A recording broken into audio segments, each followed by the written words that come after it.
Tervehdys, minä olen Vesa Julin ja kuten tuosta maalausjäljestä varmaan voin päätellä, niin en ole maalari, vaan olen pastori. Mutta yhtä kaikki niin olen tässä nyt maalaamassa. Tässä vanhassa talossa on yhtiöstoista kaikennäköistä puuhaa tehtävänä. Meillä on tämmöinen 24 rakennettu talo. Tässä on synnytty ja kuoltu ja vietetty monenlaista elämää. Elämästä on jäänyt myös jälkiä tähän taloon. Tuossa olin maalaamassa seinää tuolta ylhäältä toiselta puolella ja tiesin kyllä mistä katsoa, niin siellä on semmosia reikiä siellä seinässä aika paljon. Ne on syntynyt pommin räjähdyksessä sota-aikana. Eli tähän on lähelle tullut paukku tähän ja jättänyt jälkensä.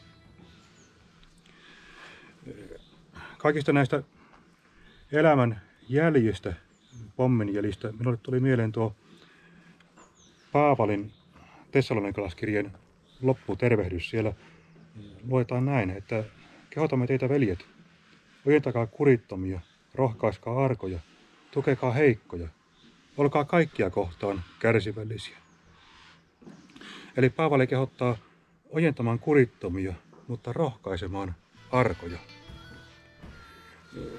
Tuo Paavalin valitsema alkutekstin sana, koliko psykoos, se on siinä mielessä harvinainen, että tämä on ainut kohta Raamatussa Uudessa testamentissa, missä sitä käytetään.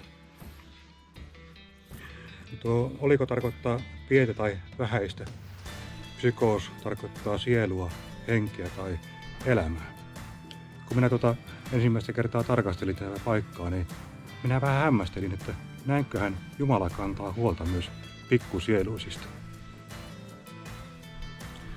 Mutta erikielisissä käännöksissä sana on sitten käännetty edelleen alakuoloa, masennusta tai riittämättömyyden tunnetta tarkoittavilla ilmaisuilla.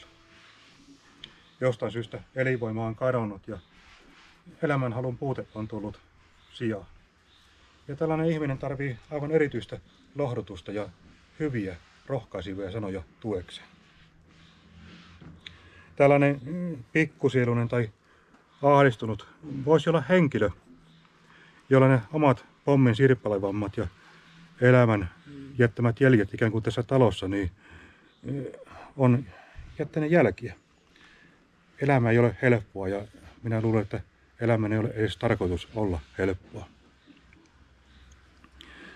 Joskus tulee lunta tupaan ja silloin ei voi omaa kaavailusta tarkastellessa juuri ylpeillä niillä uskon teoilla. Galatalaiskirjeen 5. luvussa jakeessa 22 on listattu hengen hedelmiä. Siellä mainitaan rakkaus, ilo, rauha, pitkämielisyys, ystävällisyys, hyvyys, uskollisuus, sävyisyys ja itsensä hillitseminen, ainakin nämä.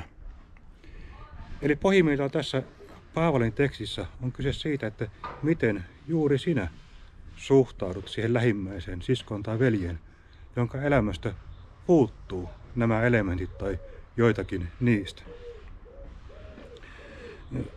Hänellä ei kenties ole elämässään iloa tai rauhaa tai kykyä sävyisyyteen tai itsensä hillitsemiseen. Eli miten sinä suhtaudut tähän ihmiseen?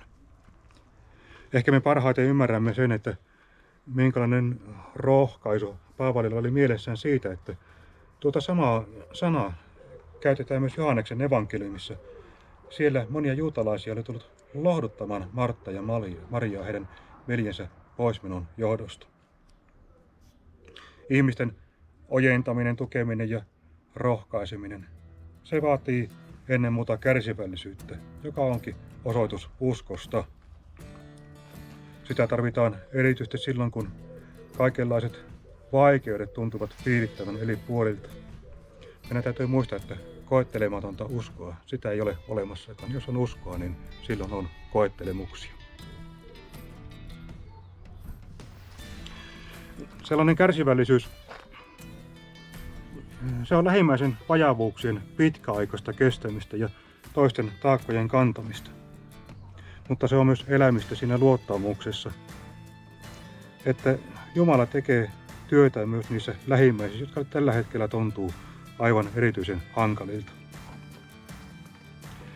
Meidän on hyvä huomata, että sen lisäksi, että tämä Raamatun paikka auttaa meitä suhtautumaan oikein siihen lähimmäiseen, siskoon, veljeen, toiseen kristittyyn, niin se kertoo meille, että minkälainen asenne Jumalalla on meitä kohtaan.